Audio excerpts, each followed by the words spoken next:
Toi whaatala whātu le o ngā tutono newa yaso le tātou tunuu, le aso mō mōle neo te sema le māsi le mulmulu le tau sanga,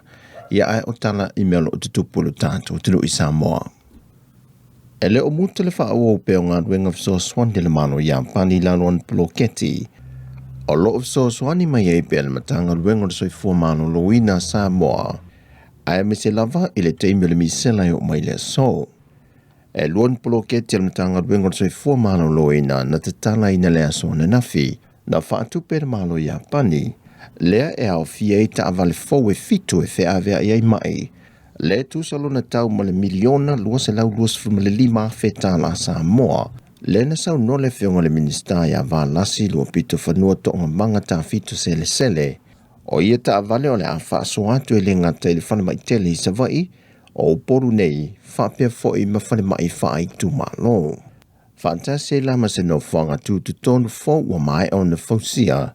e whaatonu ma mata I tui nā tuai I le au nanga ta avale nei, I le tau nuu saonga le mua mai lantou te tau aveina, I whane mai ese o loo ngā lurue ai.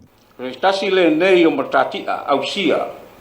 fuafuanga ma o nanga whaareleia, whaawau I soifua maloina, e pei ona whaata oto I fuafuanga, ma au o nanga whaareleia, whaawau, mai le misela. O le nei ofisa tu tonu, o le a whaatinoina, au o nanga mo le lua sulfaitu la, ma o se tasi le nei o nanga au pitu sili o na taua I le whaatinonga o nanga whaasoifua maraloina. Ina ia mautinoa e tau nuu saunga le bunga se ngasa I whalimai I taimi e moomi ai au o nanga matong fitinga. Ma ia wawe o na tali atu I taimi e moomi ai. I vai tau o whaalavelave whaafosei po whaalavelave whanatura. Na whai ule saunanga le whionga le minista le tu ina tulu se whautuanga I le awhenga ruenga. Ia tautua nā mai nā tau le tausia wha le leia. Ma le whaonga ina le lei o le tausinga o nei a seta tā ua le malo ma le matanga ruenga. A wā le whaatinonga o pui puinga wha bea foi tā penanga. Mo le teimi alia e mai ei ni whaafita auli ma ni whaalavelave. Ai mai se lava I teimi o whaalavelave wha le nātura. O le asunga fua le vaso fau o le avala a wei le whaamasinonga le mata aupa se avita avale whaata mala, le na mali wai se talavau luas fuma le lua tau sanga le matua mai sa vai. O lo tau fia le ofisa o leo I sa vai le ali talavau I mōlianga o le avita avale whaata mala, wa mali wai se tangata, e le whaalavelave le na tula I mai I le afio angosala I lua. Whaalia le sui komisina o leo o awa pa aulongo I Tino Filippo, o le ua maliu na oso mai lalo le pasi na malanga atuai. Ma ta amilo I tua o le pasi ma le wha moe kolosi le isi I tua le awala, ai so ai le ta vale lea ma maliu ai lava. O lo wha wau se su enga le tanga ruenga leo, e wha tatau I le nei mata aupu. O lo ta pena pea ma wha talitali le ofiso leo I Samoa, pe iei se vala au mai le malo Solomona I nifisoa swani, e pei foi ona tula I mai I le lua fe ma le tolu le na ngā lulu e whaatasi ai foi, le malo Samoa Australia fiti ma Papua New Guinea, e le fofoi no ni whaafita uli ma whaafile muni vevesi, na tula I mai tutono le malo. Pe ona si le fia le vevesi whai ngā upu whaia le foi malo I le niva I tau. Le na sauno ai le sui komisena o ntanga luenga leo, e o mai le so e le o iai se tāno sanga mai le malo Solomona, mo le malo Samoa e mo mi ai se fisoa swani, mo malu le malo e malanga e tausia le file mu. Sau noa au apa au, a fai foi e mana o mia le fisoa swani atu o Samoa, o lona winga o leo Samoa ia foi sa malanga mua mui Solomona le tausanga e lua fe mare tolu. E whaona toi malanga foi, pe a fai ehe umai se vala au. O le malo Australia o fitim Papua New Guinea, o lo so swani atu nei I leo le malo Solomona, mo le whaafile mui na o lātou whaafita uli. Peita ina sau noa pa au le mata I tu wino le vevesi Solomona, wa whaasolo solo ina file mu mai a, mai eilun talitonunga, wa lava fo I ma le malo si anga o malo wa so swani atu ya Solomona, e tausia le file mu. O le vai aso nei le na tolu pō mai ele mata opu o lo tālu sanga I le official whainga pālota,